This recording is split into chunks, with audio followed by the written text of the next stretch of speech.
बहुत बढ़िया, आपने बहुत साफ बात कही। इसी को थोड़ा और आगे बढ़ाते हैं। आपकी एक तस्वीर वायरल हुई पिछले दिनों, अखिलेश यादव के साथ मिल रहे थे, आप भी थे, पिता भी थे, और अखिलेश यादव के साथ सियासी मौसम में ये मुलाकात जो है वो तमाम तरह से चर्चाओं को बल दे रही है।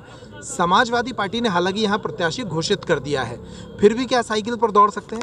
नहीं, हम जो गए थे, देखिए जैसे मैंने बोला अफवाहें उड़ी कि सिटिंग एमएलए को टिकट मिलेगी है वो अफवाहें उन लोगों ने भी सुनी। वो अफवाहें सुन के उनको लगा कि इनको अप्रोच करना चाहिए कि इनकी टिकट हो सकता है नहीं हो रही है, इस हिसाब से हमको बोला गया।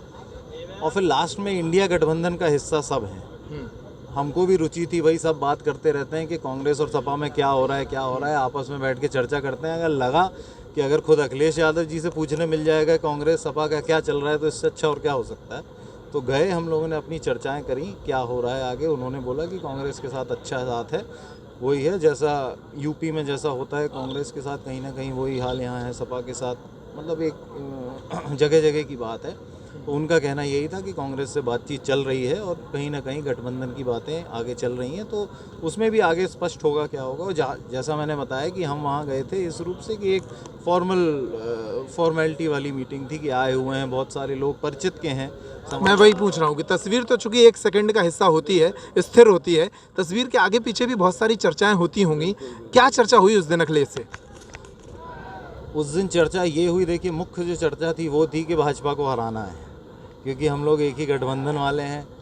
और सलाह ली गई, हमने वो जनरली एक जानना चाहते थे कि यहाँ पर माहौल क्या है, और जो माहौल था हम लोगों ने वो बताया। और आज की तारीख में जिस तरीके से आप देख रहे हैं कांग्रेस के पक्ष में माहौल है मध्य प्रदेश में, लेकिन वो ये जानना चाह रहे थे कि किन सीटों पर सपा और कांग्रेस का गठबंधन होने से दोनों को फ़ायदा होगा, कहाँ पर करने का कुछ अर्थ नहीं है। तो बहुत ही जनरल चर्चा थी, बहुत ही इतना कोई लंबी चौड़ी बात नहीं हुई। बस एक कर्टेसी कॉल था, हम जहाँ रुके हैं वहाँ से 300 मीटर दूर वो रुके थे, और उनके साथ वाले बहुत लोग थे जो चाह रहे थे मिलने। वो हो सकता है लोगों को ये लगा हो कि ये टिकट मांगने गए, लेकिन टिकट हम अभी कांग्रेस से ही मांग रहे हैं। वो बस एक औपचारिक मीटिंग थी, और उसमें जनरल बहुत हाई हेलो हुई। हमारे कुछ और परिचित लोग हैं जो उनके बहुत करीबी हैं लखनऊ में, तो उनके थ्रू बातें हुई। तो हम बस एक औपचारिक हाय हेलो समझ लीजिए उस तरीके। अच्छा, कांग्रेस की टिकट नहीं मिली तो विकल्प के तौर पर पहले, दूसरे, तीसरे नंबर पर कौन है? बहुजन समाज पार्टी, निर्दलीय, सपा, ये सब विकल्प हैं? कुछ भी नहीं सोचा है उस लाइन में कुछ भी नहीं सोचा है। बस एक चीज़ है कि मैदान में रहना है। मैदान में रहेंगे तो उस वक्त देखेंगे क्या सही लगेगा। आज की तारीख में तो देखिए ये नहीं सोचा है हमने। आज की तारीख में हम कांग्रेस में हैं, और हमें ये देखना है ना कांग्रेस क्या हमको बताती है। कांग्रेस अगर ये कह रहे हैं कि आप सर्वे में बहुत पीछे हैं, जो सिटिंग विधायक हैं उन्होंने इतना विकास कर दिया है कि जनता फिर से कह रही है कि हमें यही विधायक चाहिए। अगर ऐसा प्रमाणित हो जाए राजनगर में, यहाँ इतने लोग बैठे हैं, या ये तो खैर छोड़िए, आप बाहर भी जाके कोई पूछ ले, कोई अगर ये कहने को तैयार है कि जो विधायक हैं इन्होंने इतना विकास कर दिया है कि जनता का मन है कि इनको फिर से लेकर आए, तो भैया हम तो खुद ही राम राम कर लेंगे राजनगर को। क्योंकि हम फिर चुनाव लड़ने की बात ही नहीं करेंगे, क्योंकि अगर यही, और हमको क्योंकि यकीन है, हम क्षेत्र में फिरे हैं, गांव-गांव गए हैं।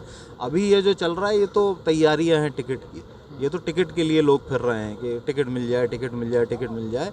अब हमको टिकट विकट लेने के लिए नहीं कर रहे हैं। अब हम जो कर रहे हैं ये चुनाव लड़ने के लिए कर रहे हैं। हमें ये दिल्ली वालों को नहीं दिखाना है, हमको भोपाल वालों को नहीं दिखाना है। अब हमारा जो काम था हम 5 साल करते रहे। कमलनाथ जी की सभा कराई हम लोगों ने बड़ा मलहरा में, जब जाने क्या क्या होता रहा यहाँ पर अंदरूनी, लेकिन हम लोगों ने पार्टी के तरफ समर्पित रहे, उसमें कोई कमी नहीं छोड़ी। जिला कांग्रेस में आप किसी से भी पूछ सकते हैं कि अगर हम लोगों ने समर्पण में कोई कमी छोड़ी हो, किसी से लड़ने में हम बैक हुए हों, किसी को बचाने में हम बैक हुए हों, तो वो हमारी गलती हम मान लेंगे, लेकिन मुझे नहीं लगता ऐसा कोई कहेगा। और रही बात विधायक जी की, तो देखिए ये सबको पता है कि एक समय आता है जब समय है जिसका समय पूरा हो गया उसको अलग हो जाना चाहिए शांति से। तो कहीं ना कहीं समय पूरा हो चुका है, क्योंकि अब इसमें कुछ छुपाने वाली बात नहीं है। विधायक वो केवल राजनगर के नहीं है, विधायक वो हमारे गांव के भी हैं। हमारे गांव में भी झेलना पड़ता है हमको यही। हम रोज़ सुबह उठते हैं, रात को सोते हैं, तो यही ये सीन वही रहता है कि हमारा विधायक कौन है। हमारे विधायक आज भी नाती राजा हैं। हमारा गांव बसारी है, हमारे विधायक नाती राजा। और बसारी का एक निवासी होने के तौर पे मैं ये कह सकता हूँ कि हम बिल्कुल भी संतुष्ट नहीं हैं उनके काम से। बिल्कुल भी संतुष्ट नहीं है। और ऐसा ही क्षेत्र भर में हाल है। आज जो भाजपा यहाँ बढ़ी है, जो भाजपा यहाँ हो हल्ला कर रही है, G20 में करोड़ों खा लिए, क्या क्या हो गया, लेकिन आज तक चूं की आवाज़ नहीं निकली, किसी ने कुछ नहीं कहा। और जब समय आ गया टिकट का, तो टिकट पे मंच लेकर मंच पे दहाड़ा जा रहा है कि हमारे कार्यकर्ता को कोई छुएगा तो हम ऐसा कर देंगे, वैसा कर देंगे, ये कर देंगे। तो ये 5 साल का है मौसमी माहौल जो चल रहा है। तो हमारी तैयारी देखिए, वही जो मैंने बताया कि हम जो आज क्षेत्र में घूम फिर रहे हैं, हम चुनाव लड़ने के लिए कर रहे हैं। हम ये किसी को खुश करने के लिए या टिकट पाने के लिए नहीं कर रहे हैं। और ये तैयारी है किसी को हराने के लिए नहीं है, ये खुद जीतने।